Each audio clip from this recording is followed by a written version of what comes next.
Hey Internet, welcome to Worldview Everlasting, your favorite YouTube addiction. This is your daily fix. We got a question from a viewer asking about the time that Jesus said not to worry about your life. Matthew chapter 6 verses 25 and following, where he says, "Therefore I tell you, do not be anxious about your life, what you will eat or what you will drink, nor about your body, what you will put on. Is not life more than food and the body more than clothing?" Well, if I came up to you and said, I'm really worried about this particular thing in my life, would that mean that I was therefore sinning by worrying? Oh, legalism, how you destroy us. Oh, opinion of the law, how you devour us. You take even our Lord's words of gospel and you turn them around and twist them back in on ourselves so that we feel guilty about not doing freedom.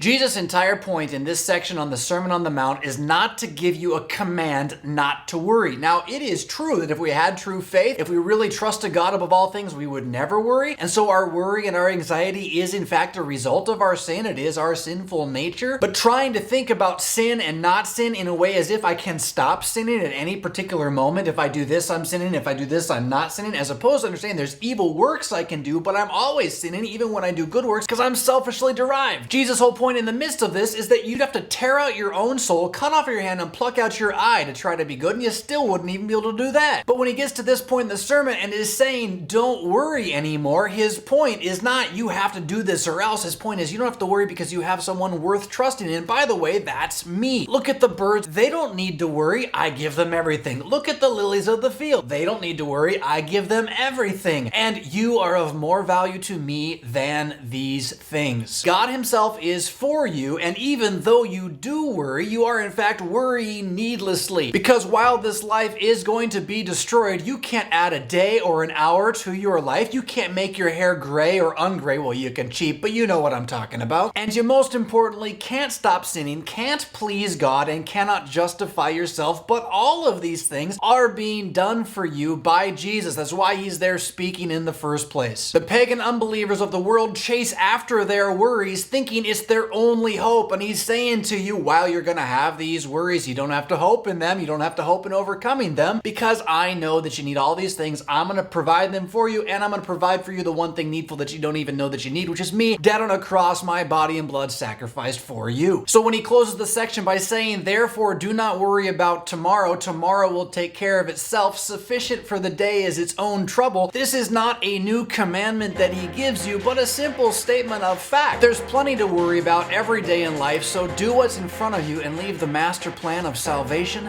to Jesus and his cross. Rock on.